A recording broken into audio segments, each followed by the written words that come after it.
Thank you, sir, for giving me the opportunity to speak on this historic occasion of Rajya Sabha, to speak on the parliamentary journey of 75 years, starting from Samvidhan Sabha. Sir, today I remember when I came first to Rajya Sabha in 1984, when Justice Hidayatullah was presiding over that chair, and he was followed by, of course, R. Venkat Ramanji, Sangadel Sharmaji, and today you are in the seat, sir, and I thank you for that, that the Indian democracy and Indian Parliament has come over years of development and strengthening the democracy in this country. So today, I congratulate the new Vice Chairman for taking up the chair. Thank you. Today, as we assemble here to reflect upon the parliamentary journey of 75 years, starting from inception of the Samvidhan Sabha, we embark on a profound exploration of our nation's democratic evolution.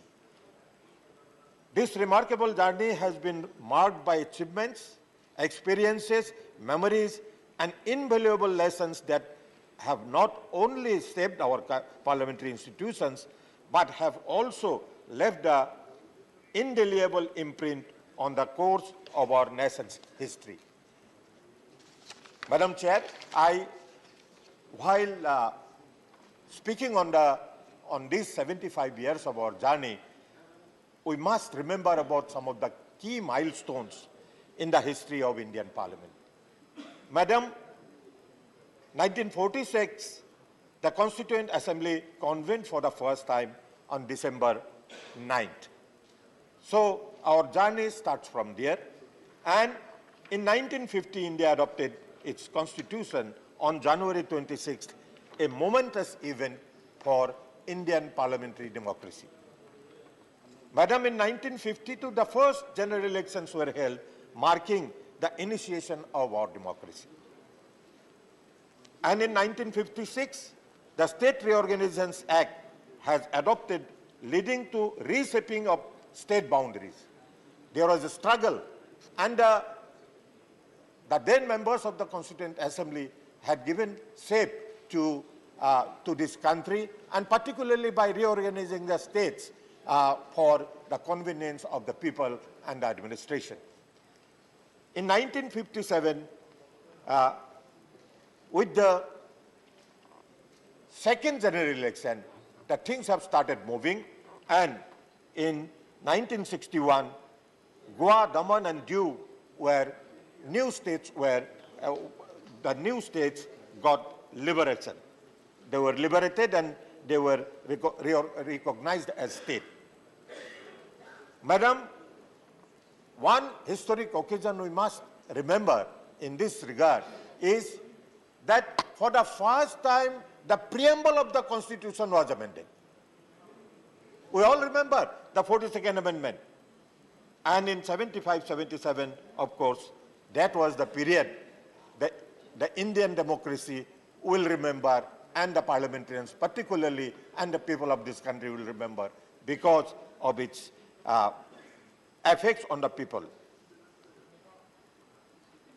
Madam, in 1986, a historic bill was passed, the Muslim Women Protection of Rights on Divorce Act was enacted. This is one historic legislation where the women of all religion, all communities were given equal power, and that equal power and equal opportunity and equal right. So this one we must remember during the discussion of this in this debate. And the economic liberalization came in 1991 during the Prime Ministership of P.V. Narasimha Raoji. And today we are step by step we are ahead to liberalize the economy and the benefits of the economy reaching to the poor and vulnerable sections because of that. And today, the country is progressing. The country has got remarkable progress in the economic field, where today India is considered as the 5th largest economy in the world. And very soon, our Honorable Prime Minister has publicly announced that within next few years, India will be one of the 3 top economies of the world. Madam, another remarkable event during the progress of this democracy, during the progress of Parliament, was the GST. The GST was Goods and Services Tax was implemented and streamlining the taxation system. One nation, one tax was the motto, and today we have seen that the national exchequer is enriched by GST, and remarkable tax collection has been made, and which is helping the development of this country. So I remember, and the country will remember, this GST taxation for the benefit and for the progress of this country. Madam, one nation, one tax. But till 2019, this country had 2 constitutions, two flags, and this was possible to make one nation, one flag, and one constitution by the amendment brought by and the abrogation act of Article 370, which was brought in 2019, which says we can be proud of being one nation, one flag, and one constitution. And I congratulate the government for that. Madam,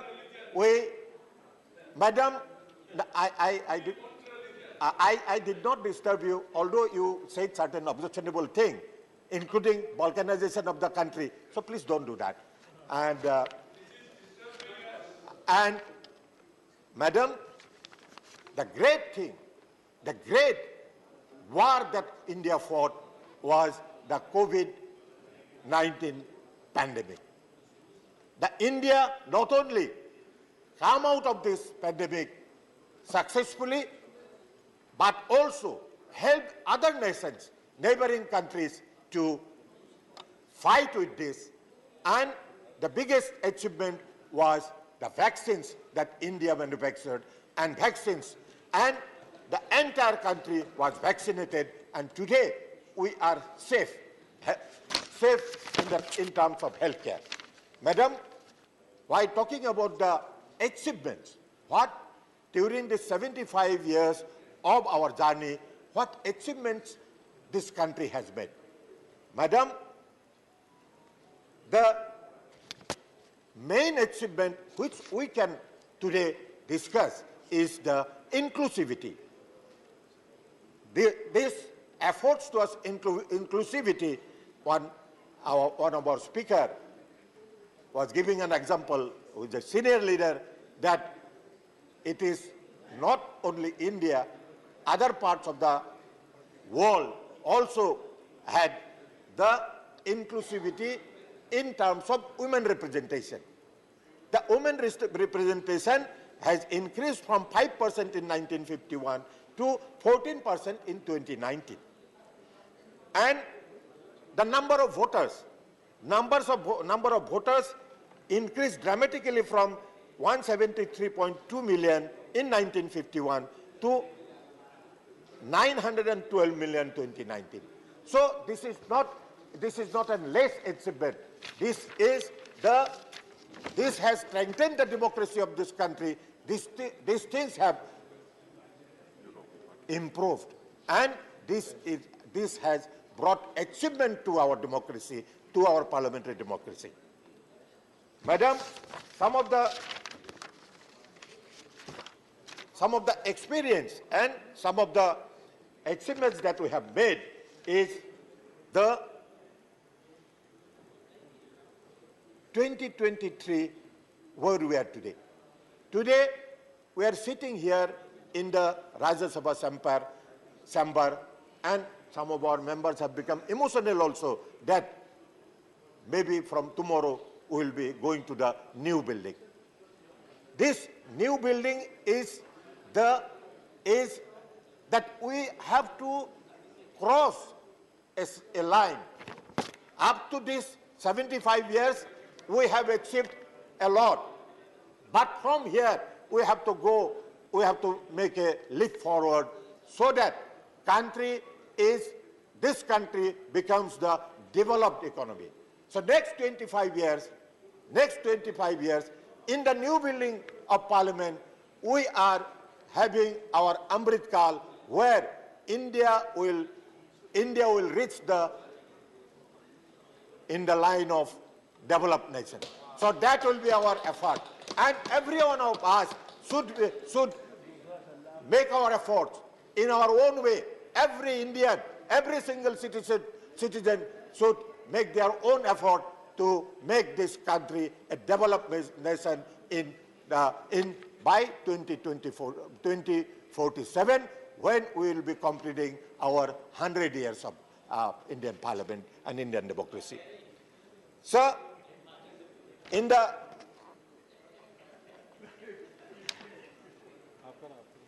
now I am going to conclude because there are some more speakers.